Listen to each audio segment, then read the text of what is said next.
Huzzah! The internet appears to be working this week. We've had some real technical issues over the last couple of weeks, haven't we? I mean, I've been trying everything from plugging into the router directly, plugging into. I've got these boxes that expand my internet around the house. The Virgin ones are pants, by the way. Just to let you know, if you're thinking about getting the Virgin Media extenders, they're not great. They're these funky hexagonal things. And yes, they expand the Wi-Fi a little bit, but they're not great. So I've got all these boxes and all of these things. We've had some, like I say, technical issues, but hopefully we're going to marshal the forces and we're going to gather everyone together for this one because, yeah, I mean, the moment I kind of asked Ted and Ro to join us, that was great. The fact that they agreed, but then. I mean, Christopher Sebela has just kind of shown his face as well in the background. Hello there, Chris. He can't hear us. Well, he can't see me and he can't talk to us at the moment because we're doing the countdown live on air at the moment. So we'll bring him into the studio in a second. He's got thumbs up and everything. So, but we've kind of marshaled the forces on this one because the moment I turned around and announced that, tell you what, let's do a special on this book. I had people really jumping up on and down and excited about this because it's a great book and it's a book that has got a really dedicated and loyal fan base. So we're going to talk about that. We're going to talk about conventions. So Christopher, yes, we're going to be talking about Comic Cons and your experiences at those and what you're looking forward to about getting back to them. If indeed you are back to them, we'll ask that on air as well. We're going to get into all sorts of stuff. As always, it's all about your questions. Anything that you want to put to the crowded team, please let us know.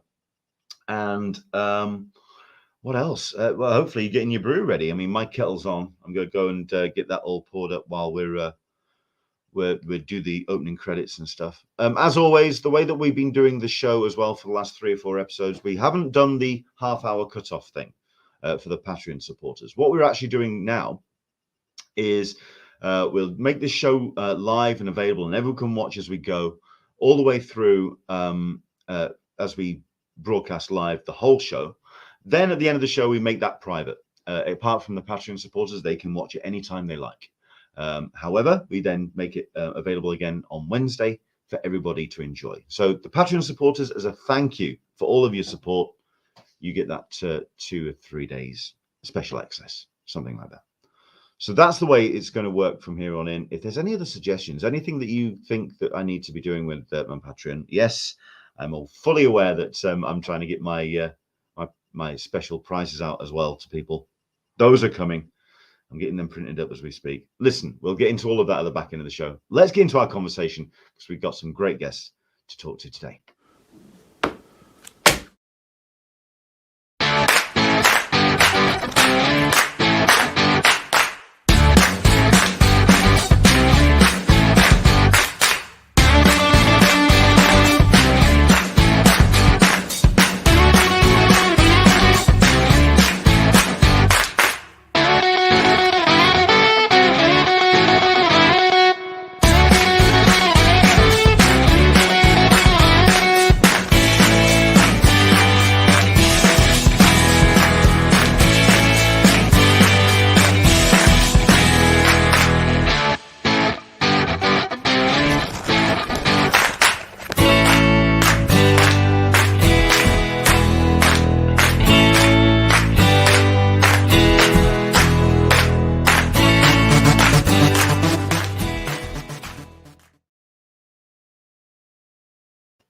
Right then, hello there. How the devil are you? Welcome along to Talkin Con, a cup of tea with an Englishman in San Diego. My name's Leonard Sultana, and each and every Sunday at this time, we talk Comic Cons, con culture, and all the stuff and nonsense we get to enjoy at such shows. It's a pleasure to have you joining us. If you've not watched this show before, because I do know that our guests have been sharing out 1 or 2 links and letting people know that we're on air and talking about a great comic.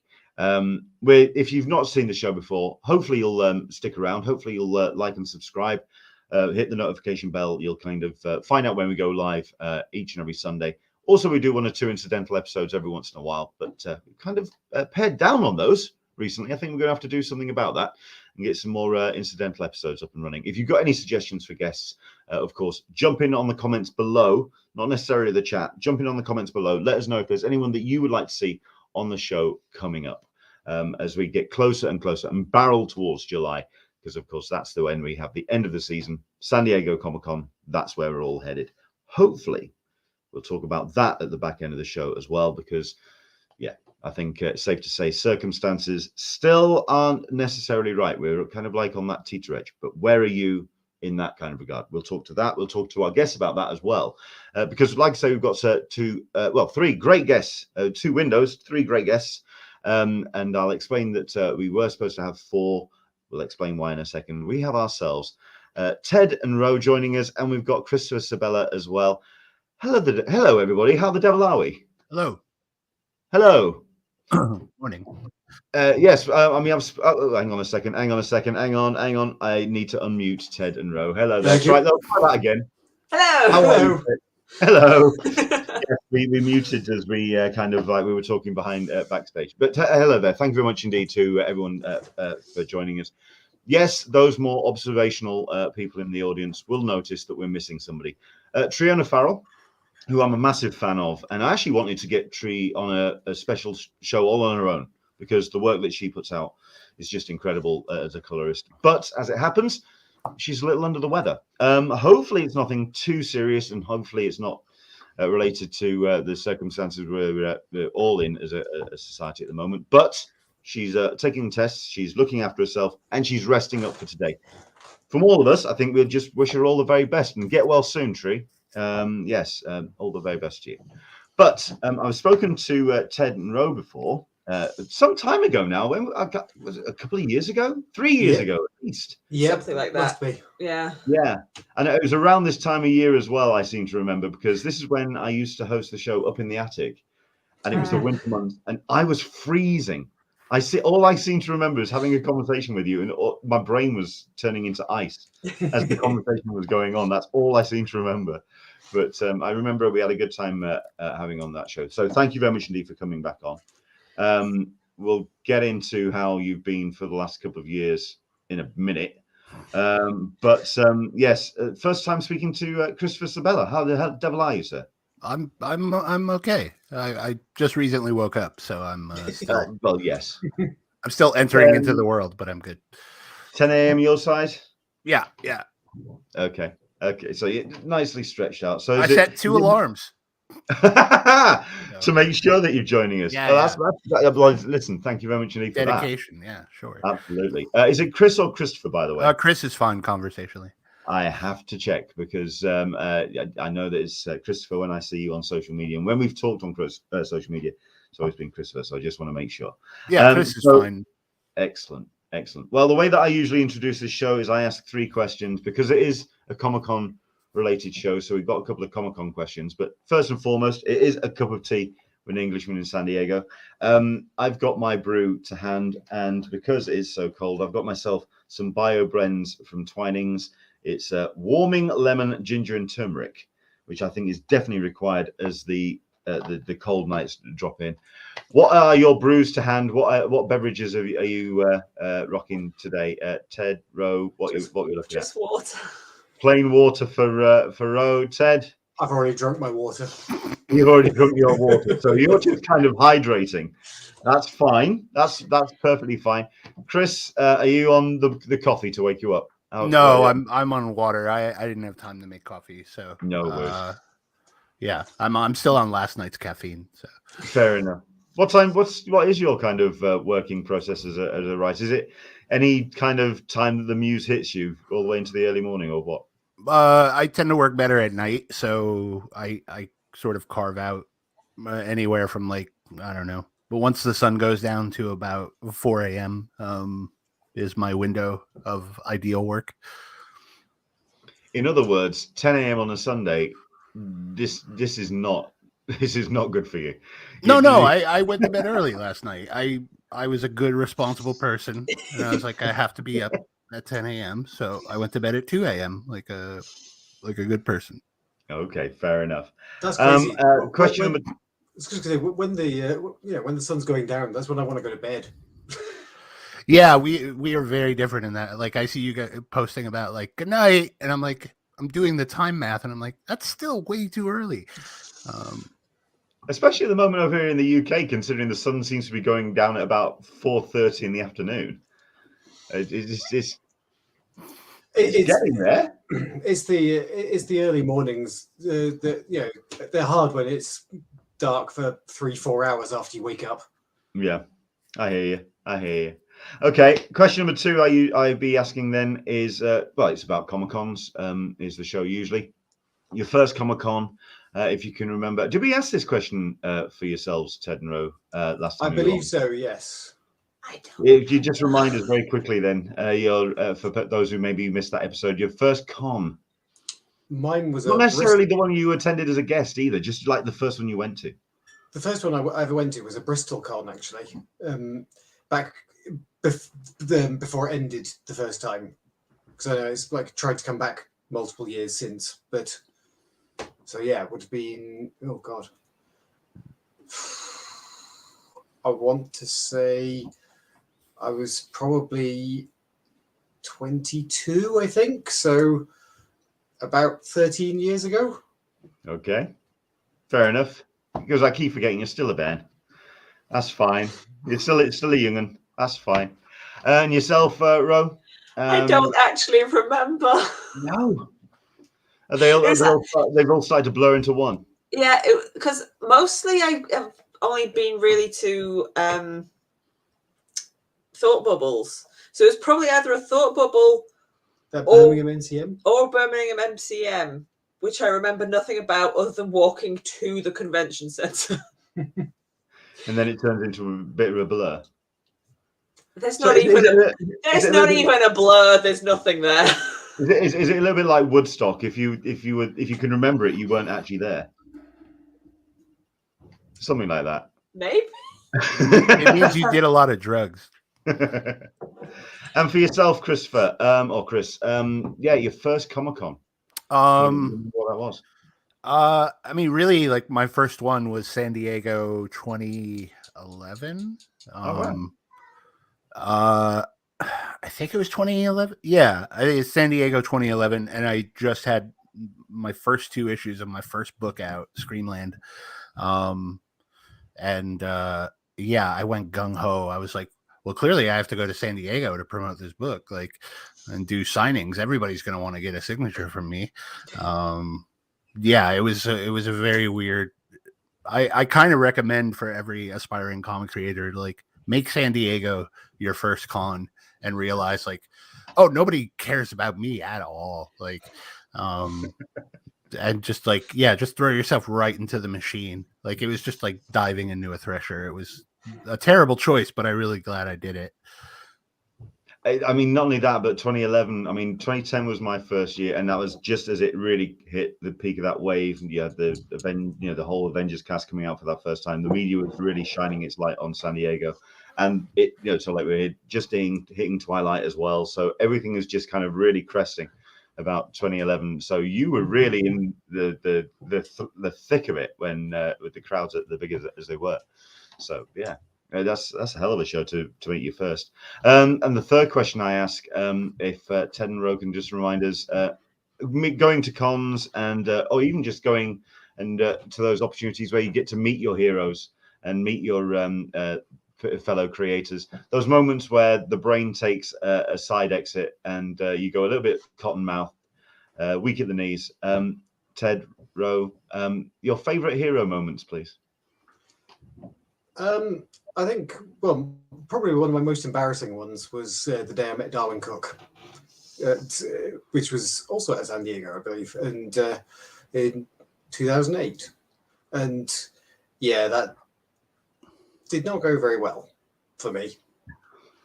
I'm sure, for him, it was just another grossly embarrassed fanboy in a very long line, but it still haunts me.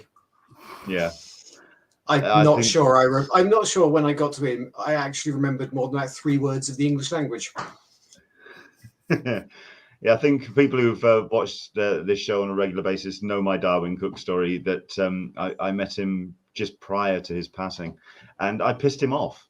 Thank you very much to Joel Meadows for asking me to insist to get his email address off him or a telephone number, because he was going to be meeting up with him later on in the week. He's like, just can you go and I'm a bit busy. Can you get his details off him?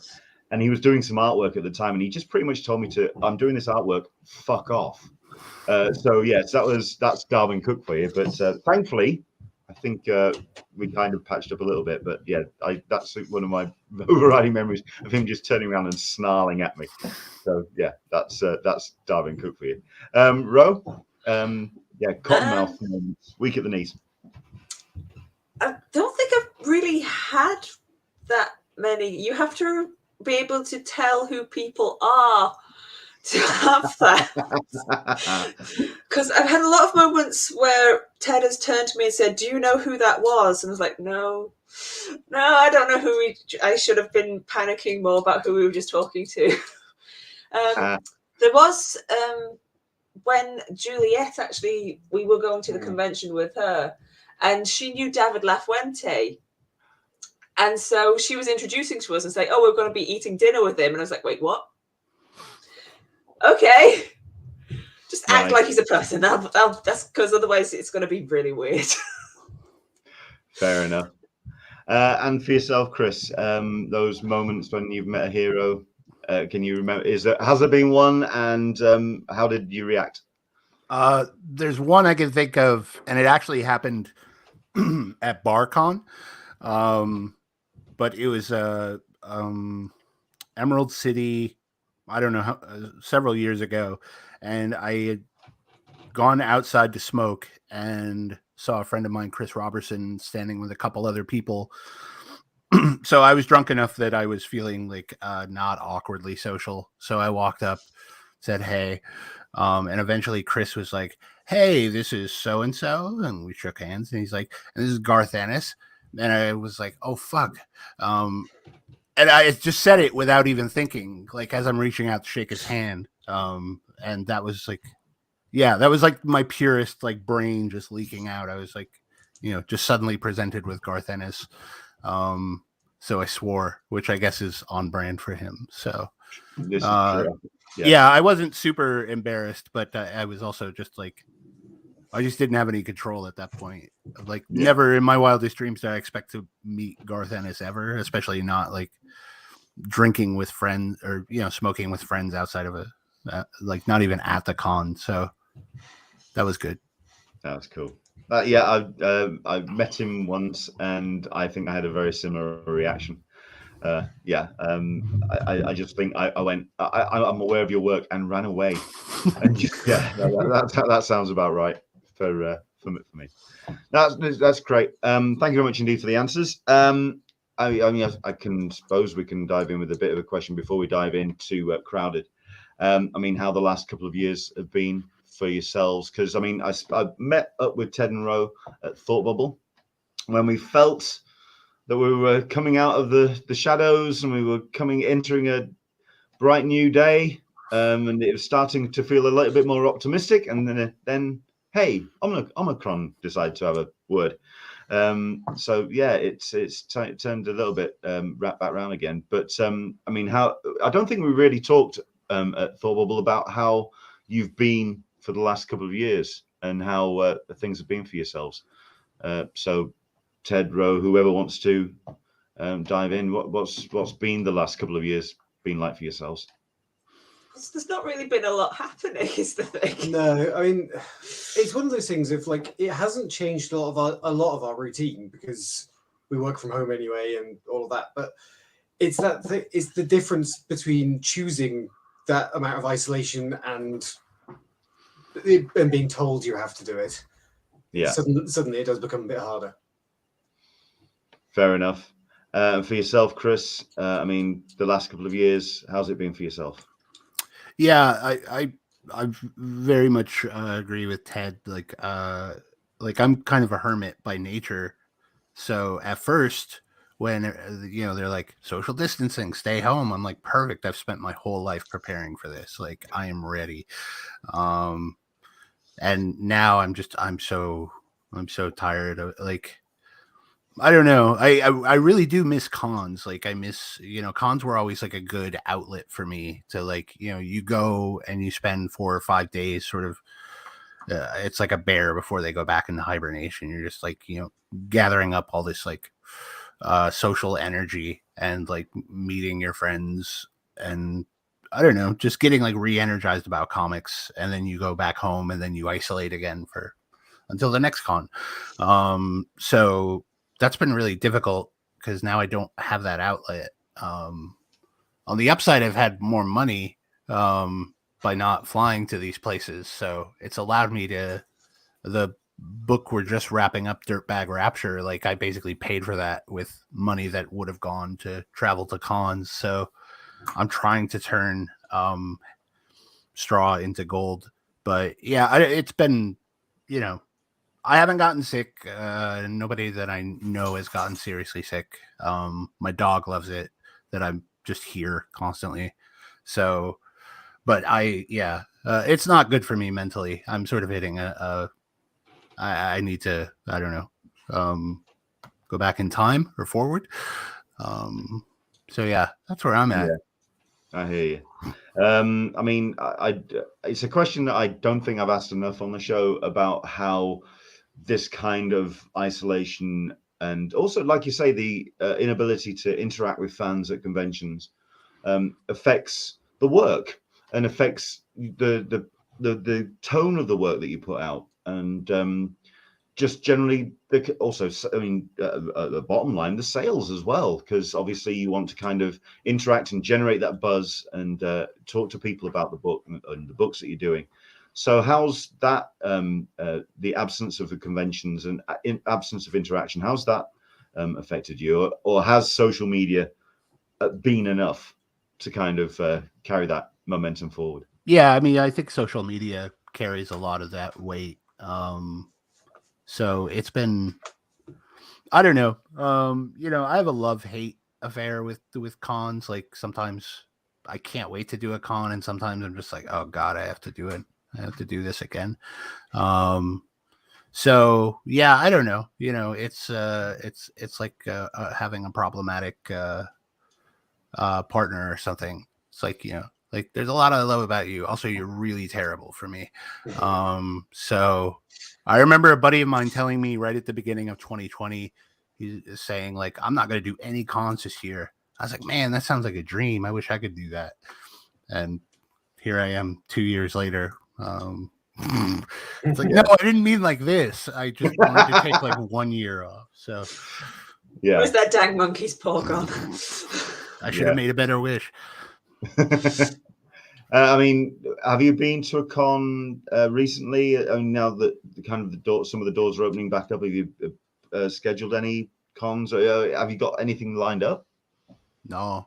I stopped into Rose City Comic Con here in Portland. I did a panel. Somebody asked me to do a panel, so I did that, and then I walked around. And it was fine. Like I didn't feel like too unnerved. But that was, I don't know. I'm still like, I don't think I guess I'm waiting for some sort of like, I'm waiting for some sort of like great big sign of like, hey, it's cool to go back in the water. And I don't think we're going to get that. So I'm like, I don't know, wait for something that isn't too huge. So maybe next Rose City, I'll do that. That'll be my first one back. So I got like 10 months to prepare. Fair enough. I mean, we had Thought Bubble, which is one of the bigger, well, if not the biggest, comics dedicated convention here in the UK. This was end of October. First weekend in November, I think. Yeah, something like that. Yeah, it feels so long ago. Yeah, it does. It feels like an age. I mean, how was Thought Bubble for yourselves, Ted and Ro?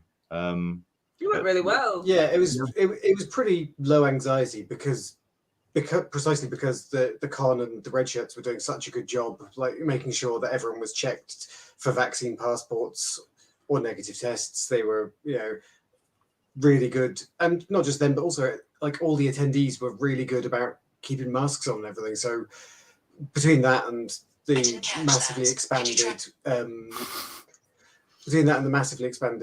like gaps between the tables, it was a lot less intimidating than I thought it might have been. Yeah. I mean, there was certainly those that hadn't done any kind of smaller cons or any kind of cons before. There was a little, certainly that first day, there was a lot of shell-shocked faces of suddenly being faced with the crowd again after such a period of time. But yeah, you had some very friendly faces coming up to you, so I think that kind of helped. And that kind of dovetails nicely into the audience for Crowded, because they are incredibly passionate, very positive. Whenever you speak to anyone about Crowded, they're always enthusiastic about the book. We do have ourselves our audience. Thank you very much indeed for joining us. We've got Andrew English, who's joining us. Hello, everyone from London. He's saying hello. Leanne D is joining us, and also saying, I think Leonard did this show just for me. This is the kind of thing that I'm on about. It's pretty much what I've been hearing across the board whenever I've said that we're going to be doing this. Andrew Dickinson, let's have a look at this. WonderCon for me, as it's cheap, £430 from Heathrow. Listen, Andrew, you put some money in anytime the con goes in. You're doing some serious traveling, as always. Also, Leanne D, I would have done the same if someone introduced me to Garth Ennis. Yes, it does seem to be a kind of common thread when it comes to reactions like that. And also, yeah, I see Zola in the background. She's so adorable. I think she. Oh wait, yeah, you can She's watching us. Yeah, come on. Oh. Come on, Here get we up, go. get up. There you go. Come here, dummy. They want to see you. There, Oh, bless. Oh. Oh, look the at you. real star of the show. Oh yeah. Hey, Pub. I will admit I was getting a little distracted earlier, just like I'm watching Zola. No, she's much more interested. Yeah, sometimes I'll do Zoom calls and I will just scoot away and I'll just point the laptop at her. So I figure like people would much rather see that than me. So Fair enough. Oh, it's a joy to have. Listen, anytime we have puppies and cats. Cats not so much, because they really turn into full-blown divas. But yeah, sure, it's always good to have she can't get on the desk. Yeah. Okay, now I gotta work. the Sorry, dude.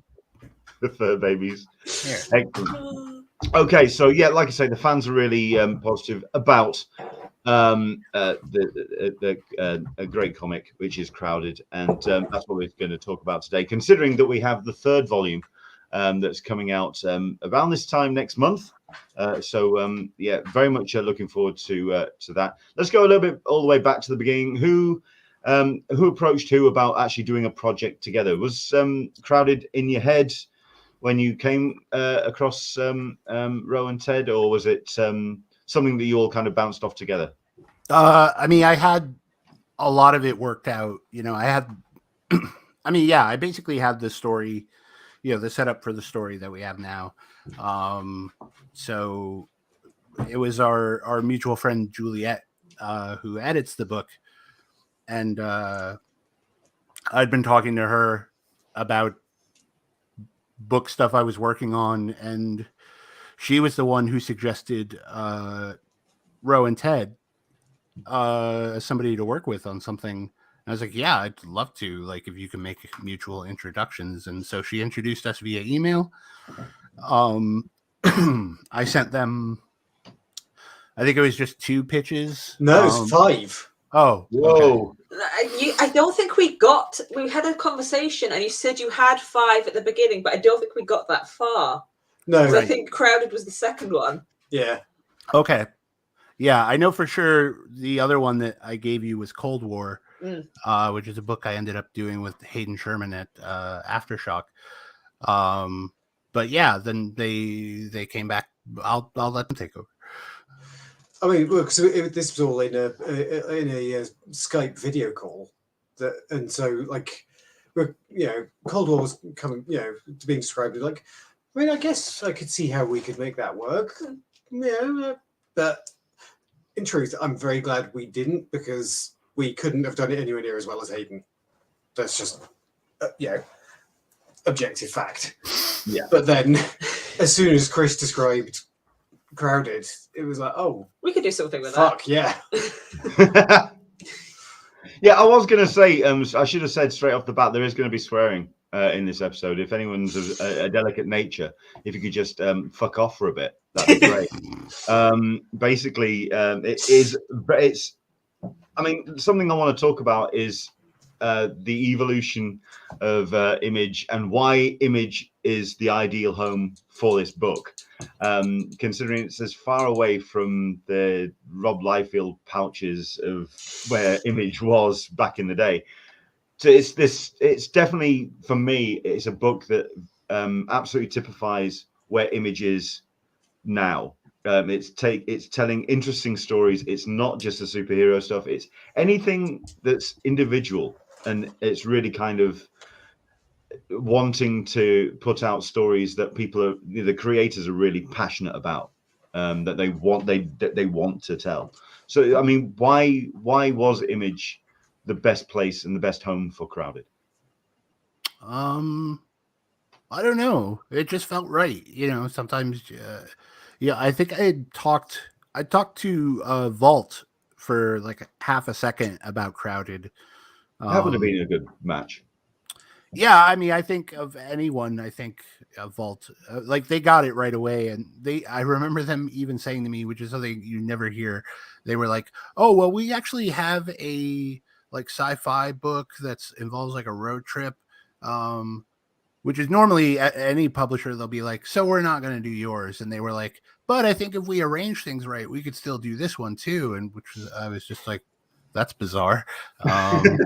Like you actually care about story more than like, weird like marketing stuff. I don't know. Yeah, Image just, I've always loved Image. My very first book came out at Image, and I'd been wanting to make I guess a triumphant return or something. And to me, Crowded just felt like a sure thing. Like from the moment I came up with the initial idea, I was just like, this is something different. So I don't know. Yeah, Image just felt like the right stage for it.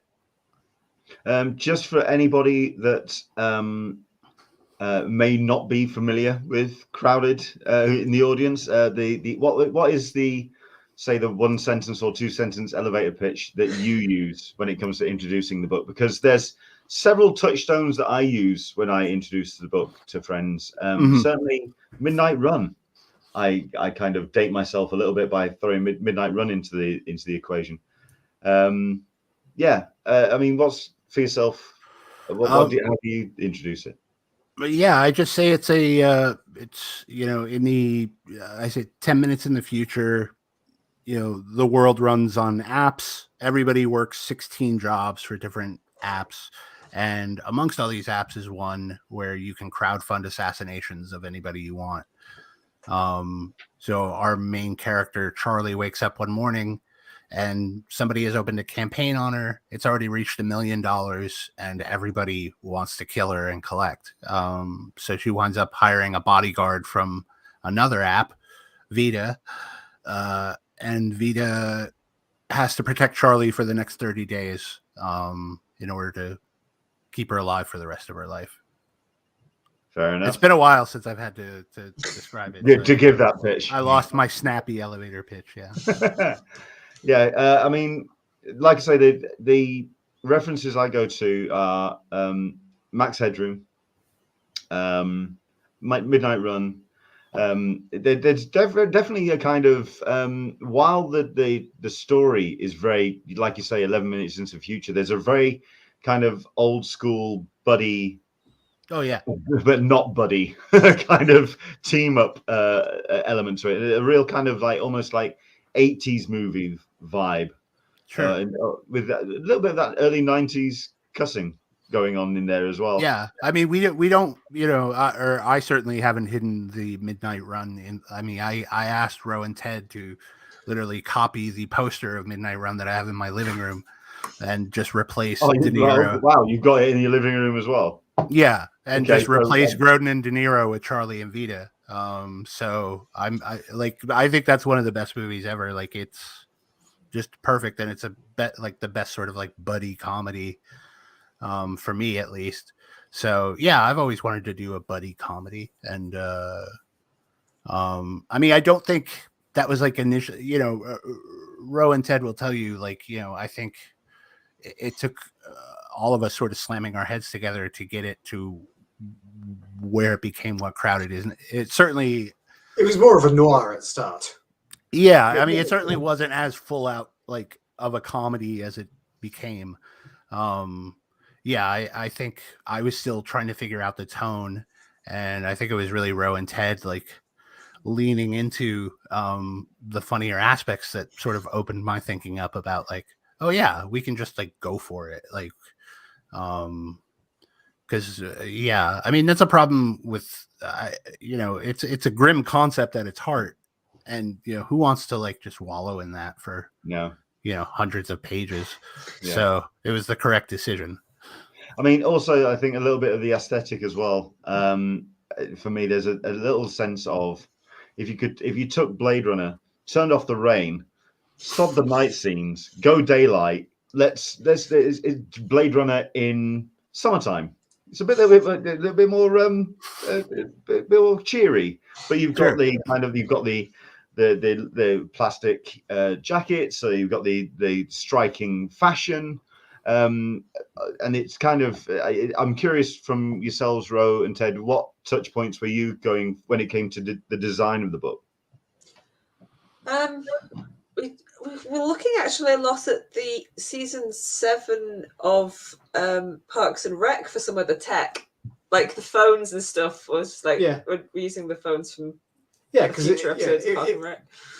Chris's brief was 10 minutes in the future, so nothing could be too changed. Like, we didn't mess with cars that much. Most buildings weren't going to be any different, so it made things a lot easier from that point of view. I mean, the fashion stuff was just trolling lots of different like websites and like, things like Lookbook and Sartorialist, and well, most of Charlie's stuff was like, what kind of stuff do I think looks nice? Yeah, so that'll work. So, Cersei's outfits were a lot of Pinterest looking and finding stuff on there because there's a wide variety, but also it seemed kind of like it works for the same person. Yeah. Yes, it still had to give off a vibe. Yeah. Yeah. I mean, I find it interesting in 2022 that you certainly, Chris, when you talk about the fact that apps have taken over the world, there seems to be a real sense. Maybe 5 years ago, it really did feel like it was apps were just coming at us left, right, and center. Now they're just kind of like they sit in the background, and they're a little bit more they're just there. But you definitely hit the sort of the VR thing. That's starting to really kind of become an element in 2022 as that's really starting to go a bit mainstream. How's it been from creating Crowded and having that initial pitch and seeing kind of, like you say, the 11 minutes into the future kind of catching up with us? It's horrifying. Yeah. The stuff that has come true, like there's basically an app for bodyguards now, which was come on, dude. Really pointy. Like so there's that. I mean, while we were even getting the book together, I was like, we really have to put this out soon because the real world's going to outpace us. Like, I mean, they're making a penis building in Las Vegas now. And there was Are that. They? Oh, yeah. Oh, yeah. I guess I did see that. I'm sorry, my internet connection must be really put. What was that? There is a skyscraper they're making that looks like a big dick. Okay.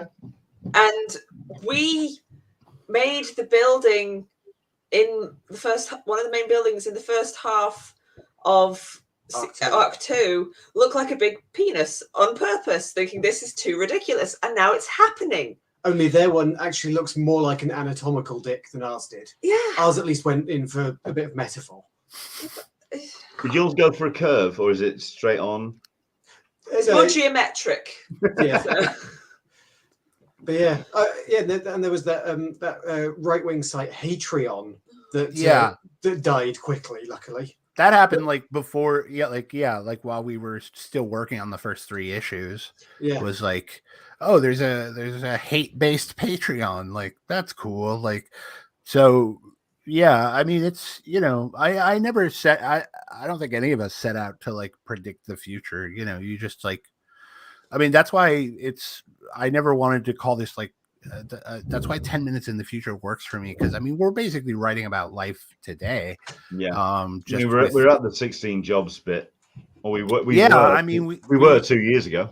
Yeah. And, all the jobs that Charlie has in volume 1, when we introduce her, those are all actual apps that I took. I didn't make any of those up. So yeah, it's, we basically just presented the world as it was and is. And yeah, it's just like we're now in an era where like think of something bad and somebody will think of a way to monetize it. So that's human nature. So well, that's the kind of other thing that I notice about the book. The characters, I'm trying to work out how to put this as somebody who just celebrated his 50th birthday, are of a certain age.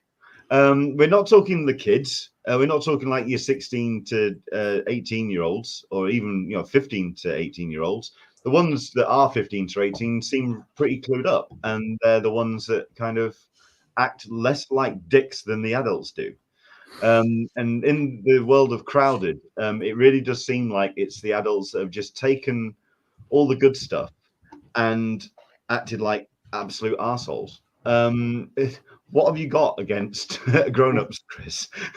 I am one. Like I have to deal with grown-ups are assholes. Like they, I mean, all you have to do is open Facebook for proof of that. It's just like they're ostensibly very grown people on there, just like showing their ass all day, every day, and doing like terrible things. Yeah, I don't have any, I love everybody except for the people that I hate. I don't know, like, yeah, I think we're all just like trapped in this like whirlpool together, and just some of us are like trying to help keep other people's heads above water, and some of us are trying to use them as leverage to push ourselves further out of the water. So I just wanted to include the whole soup of bad humanity. So. Well, I mean, it's also it's not just I may have been tarring a lot of the characters with a very poor brush there, but I mean, certainly it's also about vibe and attitude, and everyone just wanting to get as much attitude as possible and getting their attitude out there. I mean, we've got comments coming in. Diana Sousa is watching. Cersei's vibe is the best vibe.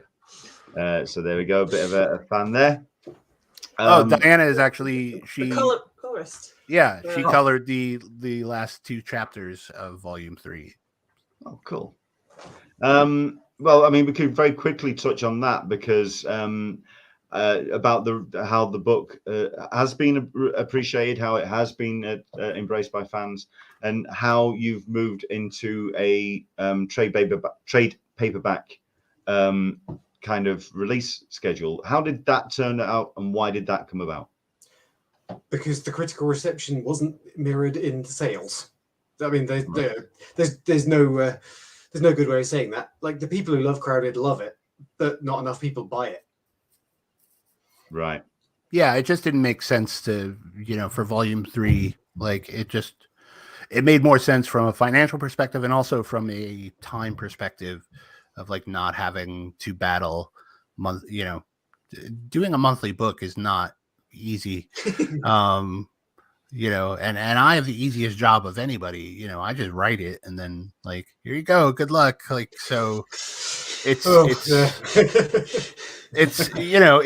rough stuff. So I mean, I think both from a like this, if we put out single issues, it's just going to put us deeper in a hole, and also mentally and physically it'll put us in a hole. So like, I think I'm glad we made the decision to just like step back and like, we're just going to work at this at our pace, make sure it's the best thing it can be, and not have to like rush and sacrifice stuff because it's our last volume. So we wanted to make sure that it was as good as everything else, if not 5 times better. So sure. How was Image's reaction to that? Because we've actually got a question from Solistrous Meg, kind of talking about the marketing. and what Image could have done to improve sales, perhaps, or just generally support the book. I've always wondered about advertising for a creator-owned comic. Does Image do most of the legwork, or was it mostly you as a creative team? And if so, how did you go about it? Do Image do any marketing? Not They did marketing right before, they put like in-house ads in the books, and like, they set up interviews and stuff, but Image is, I don't know how many books they're doing, so there's only a base amount they can provide, and then it's really, the same way with the production of the book, it's all on you as the creator to do it. So unfortunately, I'm not super good at marketing. Like I don't know, I just like to make stuff and then put it out in the world, and I hope people enjoy it. I am still struggling with the aspect of like, I have to actually let people know that Doing the big show. Yeah. So yeah, it's something I'm still trying to get even just halfway decent at. But yeah, like, Image like did everything they could to like get us out there, and it's just tough. There's a lot of books out there, and we also dealt with a weird piracy issue where there was like tens of thousands of downloads of our book.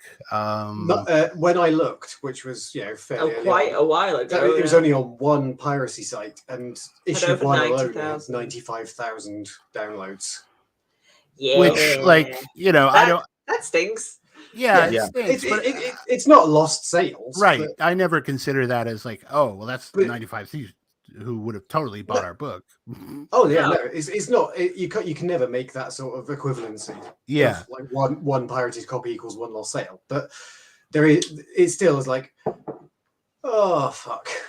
Yeah, I mean, it's the Scott Pilgrim effect. Everyone gets really excited, and then they end up kind of screwing over the creative team by not actually either showing up or going to nefarious means to actually get the book, which is it's a shame. But like I say, the book itself, those that, like you said it, and you meant it, those who love it, they love it dearly, and they're really looking forward to volume 3 coming through.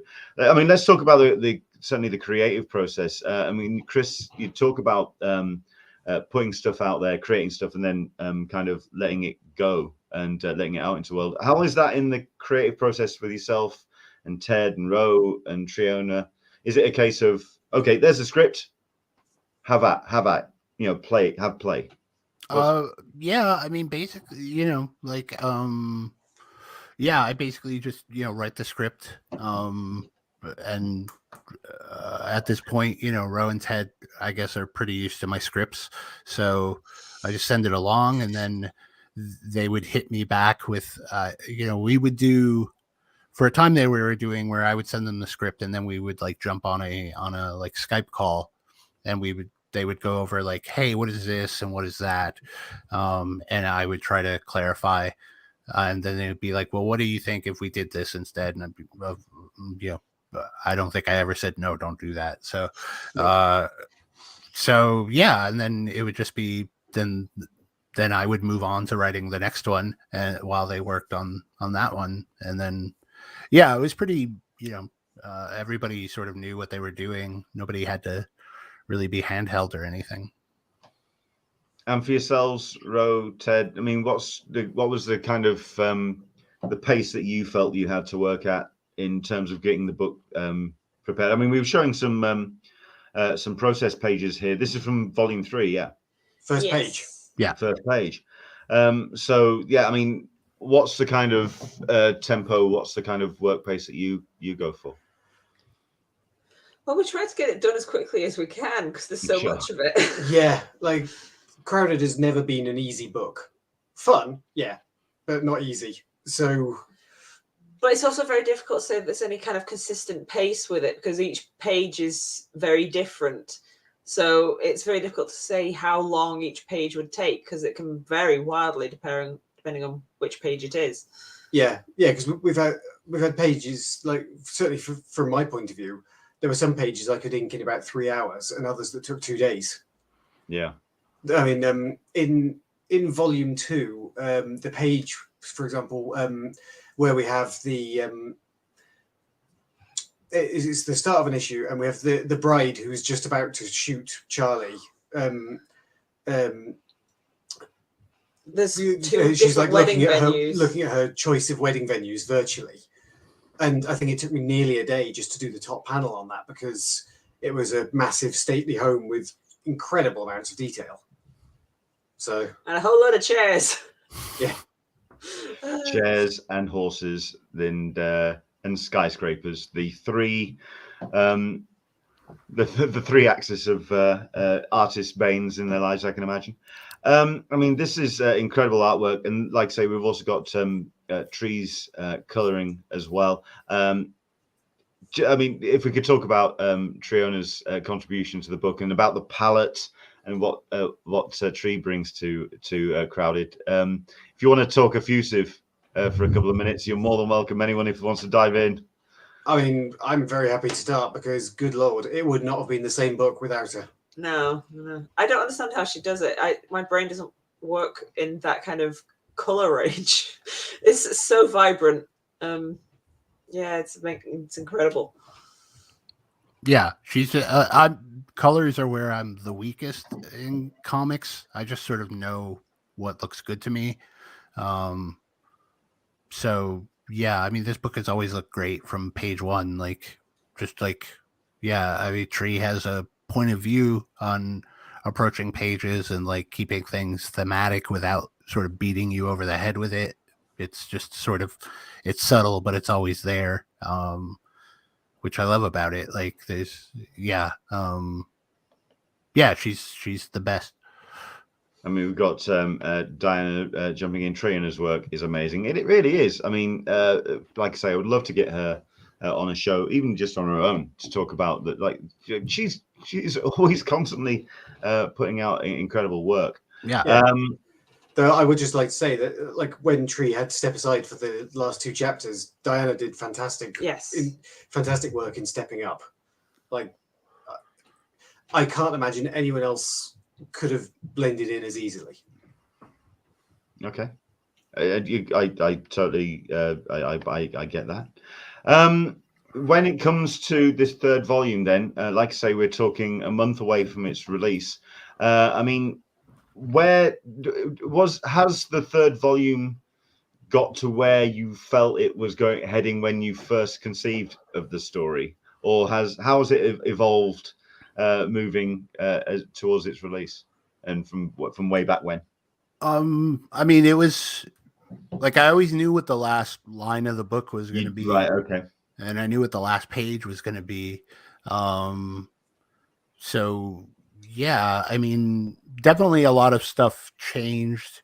You know, I think when I initially like conceived of it, I was typical like idiot. I was like, it's gonna be 5 volumes, and we're gonna like do this, and it was just like, you know. And at one point, we had like a team meeting to say, like, I don't think 5 volumes is gonna work. Like, can we cut this down a bit? And it ultimately was the best decision. Like we could, you know, like, just because you can do 5 doesn't mean you should. Like, so I think really it helped like hone the book down to sort of its essence, to me at least. Like, it feels like a much leaner, tighter book as a result.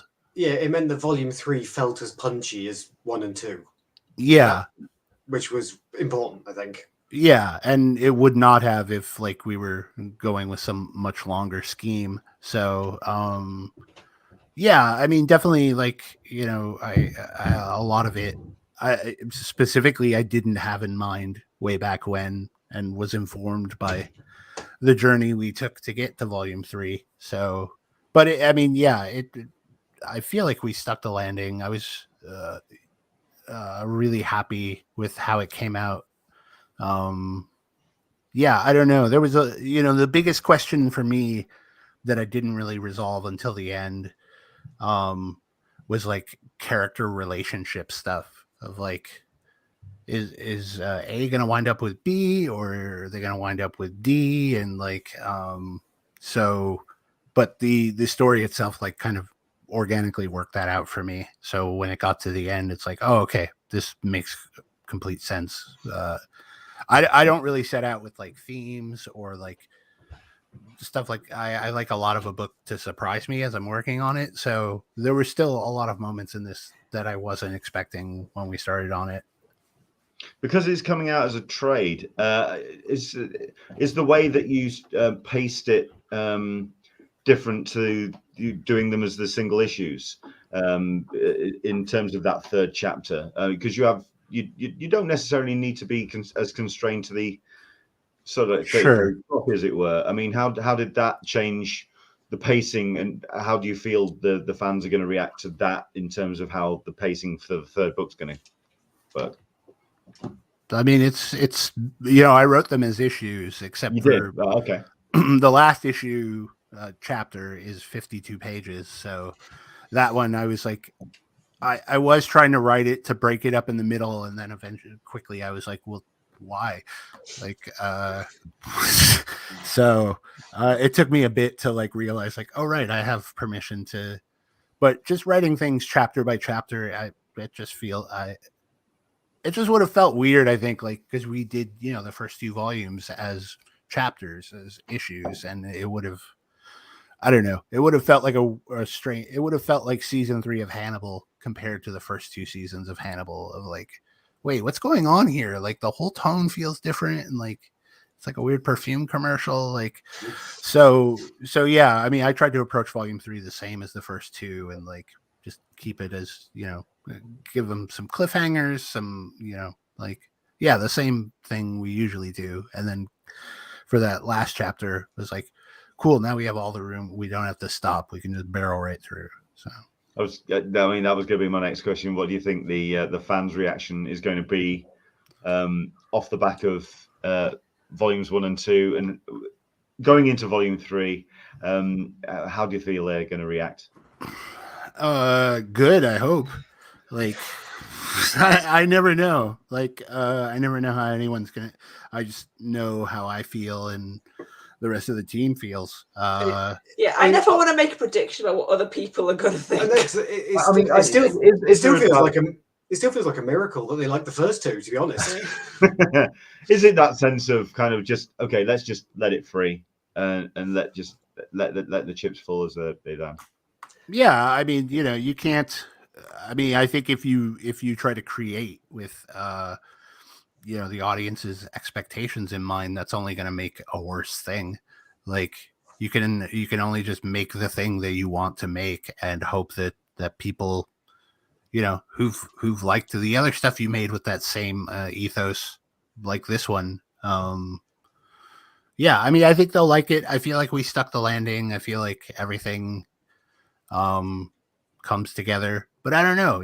I've gotten like, I still think about this angry letter we got from somebody when Charlie and Vita hooked up, who were like, I'm not going to read this book anymore because I can't believe like you're putting Vita with someone as awful as Charlie. And I was like, I get it. Like, yeah, I mean, it evoked a reaction at least. So that was not any of my prediction of something that would happen from putting those 2 together. But so now I'm just like, okay, but as long as you don't outright hate it, that's all I really want. Sure.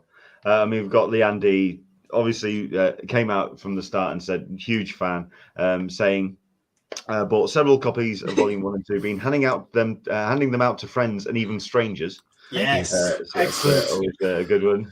My most prized possession is page 27 of issue 3 of Crowded that I bought from Ted and Rowe. I love that art.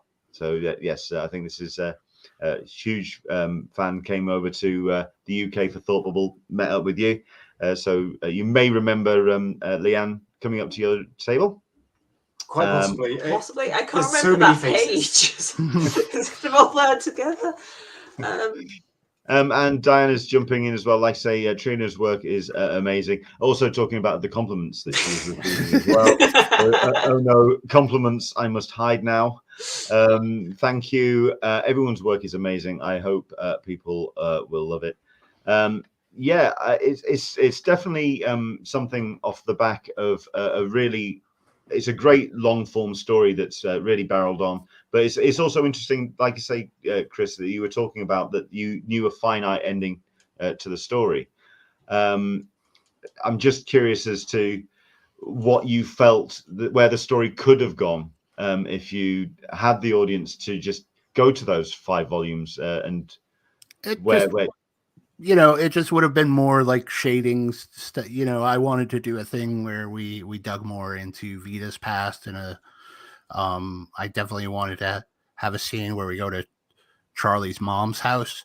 You know, but that's like, you don't need that. Like, that's just like pie in the sky stuff for me. It was just like, because once we started making this book, I just like, I love those two, and I just want to like hang out with them and like, you know, put them into weird shit constantly and see what they do.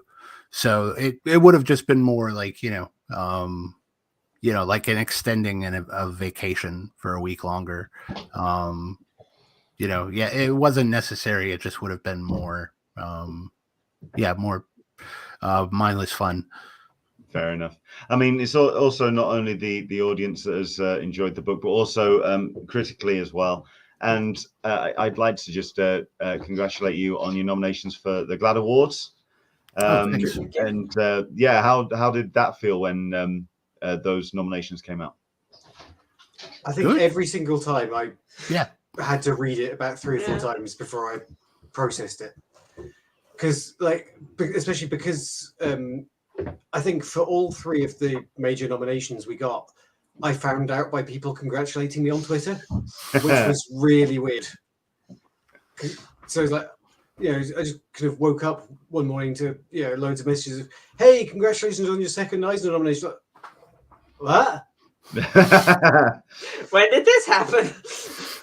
Always handy when the American nominations come out in the middle of the night for us here in the UK, because you get to wake up for all the good news. Yeah, absolutely. Let's get a couple more questions, and then I think we'll let you get off, because I think I said 45 minutes. We're barreling into an hour now, so I think we'll. Chris, I think, wants to kind of. No, I'm fine. Like, my dog wants to go for a walk, but okay. Well, in that case, I don't want to keep on Zola then. So we'll ask a couple more, and then we'll let you get off. This is more about a question from earlier on. Solicitress Meg asking, I once read that there's an unwritten rule that you can only submit a project to one publisher at a time. It now seems wildly inefficient. So from a group that had to go through it, is that true? I mean, it's not. I get, you know, it's a maybe like a more of a common courtesy thing. Yeah, I never submitted anything to multiple publishers at once, just because I never wanted to deal with the awkwardness of, like, you know, what if they both say yes? Like, then who do I have to, like? You get them to arm wrestle or something, or sure, bid up, like, but that's never, you know, there's never going to be like a bidding war. You just risk like hurting yourself, really, if you have to like go to a publisher and go like, oh yeah, actually I didn't like this, actually wasn't the home I wanted to bring it to. I had 2 other homes in mind, and I sent it to them. Like, for me, yeah, it just feels like I prefer to just like approach it like one at a time, and just get a clear, like, you know, understanding of the field. So I'm sure there are plenty of people out there who do submit to multiple publishers at once, and they're doing fine. So I think as long as you don't get caught is really the main thing. Fair enough. Right, well, I'll tell you what, we'll let you get off and enjoy the rest of your Sunday. Cool. But we'll finish on this question. Seeing as I think all of society and all of us here in IRL have been affected by COVID and pandemic and lockdown, how do you think Charlie and Vita would have handled lockdown if it had landed on the world? How it would have landed if it had landed on the world of Crowded? Very poorly. Badly, very poorly. I think Vita would have been okay. Charlie. I think Vita Vita would have would have only been stocked up on a shit ton of supplies and just like boarded herself in her house. Vita would only have been okay if Charlie was safely handcuffed with some duct tape over. Oh, her mouth I was in thinking another like room. them apart. Yeah, Oh, they, then they they- would not, Oh, yeah. they would not do well together in that situation. Together, no, that would be one of them would, like, Charlie would be dead eventually, like, but if it was them separately, like, Charlie would be probably a super spreader, and Vita would like have a plan in place and never leave the house for 4 months. Fair enough. Have Yeah, some makes old- sense. Have an That old makes military surplus hazmat suit. Yeah. I can see sort of a lot of sort of app building from Charlie, kind of, and just taking advantage of the situation, perhaps. Oh, she She never would- built the apps. She stole them. Oh, Yeah. okay. Like, All right. she would have applied for multiple of those payment protection plan loans, like, and just been like making up company. Like, she would have defrauded the government hard. So she would have probably like bought all the hand sanitizer and tried to flip it for higher prices on eBay, like right as things were getting started. Like, yeah, there's all sorts of terrible things she would have done probably. Yeah. So, Ro, when you say it should have done badly, or they would have done badly, actually, I think, yeah, Charlie might have come out of it relatively well. That Not really ethically. depends. not yeah. morally. Not No. morally. Yeah. Wouldn't it, once it deal with it badly, I mean, like, not as a good citizen. Yeah. Well, I think that's pandemic or not. I think that's a given. But there you go. Excellent stuff. Listen, thank you so much indeed for coming on. Like I say, Crowded Volume 3 comes about this time. Let me see if I can just. I mean, I'm sure you have the date in your minds already when the book drops. February 18th. February 18th. Yes. So everyone can go and buy that. 21st, the what? Yeah, that's what I Yeah. mean. Yeah, I think I seen on Amazon it's around like 21st. Leanne D kind of wraps up that sentence very much the what we feel. Thank you guys. Can't wait for Volume 3. Thanks very much, or thanks for bringing this story into this world. Saying Charlie would have done great at doing bad. Yeah. I think that definitely sums it up. Absolutely. Listen, it's been a ride. It really has been a hell of a ride following the world of Crowded and following the books. And as a fan, I can't wait to see Volume 3 for myself.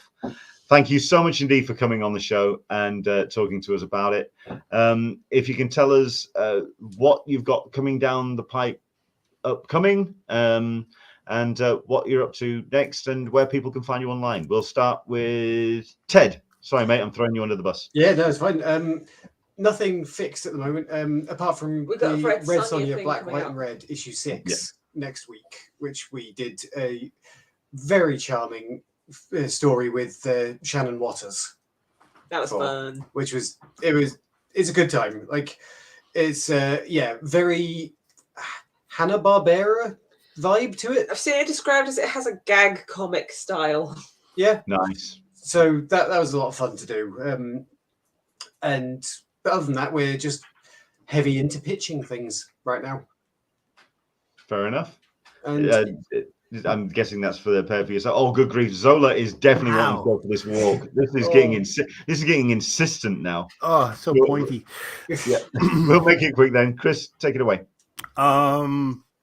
Yeah, I've got the last issue of Dirtbag Rapture, a stoner comedy with ghosts. I've been doing it at Oni Press with Kendall Good and Gab Contreras, is coming out next month. I have a Comixology original series with Cara McGee and Rebecca Nalty called Dot Self. The first 2 issues of three. Sorry. Several issues are out right now. And then I'm working on I'm doing a new book for Vault with Ben Hennessy, who's an Irish comics person. I got I don't know, stuff. I'm working on stuff, a lot of stuff. You're working on stuff. Oh, and Foulbrood, my B crime comic. We're working on the second 2 issues. We have the first 2 issues done. We kickstarted that, so we're working on the last 4 issues, and we'll probably do another Kickstarter unless Kickstarter goes through with their weird crypto plan. Well, this is a whole other conversation. That's a separate episode. But yeah, so yeah, right now I'm just trying to juggle all this stuff, and then I have to mail a bunch of comics all over the world in the next 3 weeks. So yeah. Where's the best place for people to find you online? We're talking Twitter, Substack, OnlyFans, Ro, Ted. Where can people find you? I'm on both. Well, I say I'm on both. I'm very rarely there on both Twitter and Instagram as Ro Stein 404. Okay. I'm almost exclusively on Twitter at there a lot. 10_bandits. Okay, so when you win the GLAD award, that's where we'll be able to let you know. Excellent That'd be stuff. nice. It would be a nice little tap on it. And for yourself, Chris, best place to people to keep a track on what you're up to. Twitter and Instagram. I'm at XTOP, and then I have a website, and that's just my full name. But I've been meaning to update it for the last 4 months, so maybe not the best place for cutting edge news, but I was waiting for you to turn around and say 4 years or something. There's slightly more efficient. Yeah, there's some comic creators which are just like, yeah, I really could do with updating my website, and it's like 5 years old and it's a MySpace link or something. We did it just before Thought Bubble because we hadn't checked on it so long the gallery didn't work anymore. Yep, just WordPress. One of the WordPress updates broke the gallery software. So there was nothing. So we sorted that out before Thought Bubble because, we've got business cards with our website on. It would be terrible to point them at nothing. Probably a good idea. Excellent stuff. Right. So, Ted, Ro, we'll let you get off. Enjoy your Sunday night, whatever you're going to get up to, glass of wine, whatever you need to wrap up the weekend. Chris, dog walking. Yes. We'll let you go, and you and Zola. Into the Blue Mister. I'm getting definite Harvey Dent vibes from Zola. Yeah. Much less psychotic, but much less. Yes.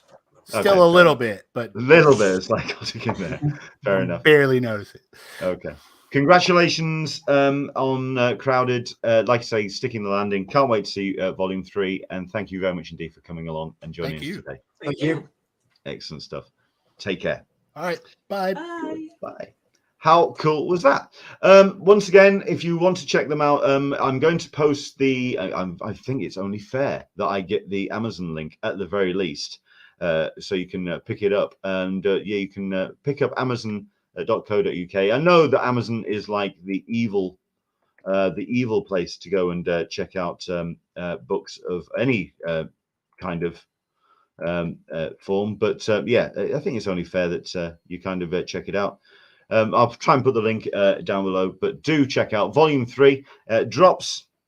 Let's have a look. 22nd of February here in the UK on .co.uk. So please do check out Volume 3 of Crowded. And if you get the chance as well, if you've not read the first 2 volumes, go check out that book as well, because it really is one hell of it's a great read. It really is so much fun.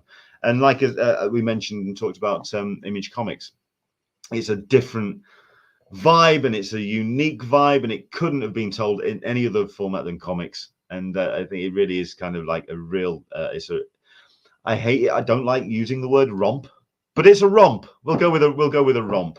So yeah, do check it out.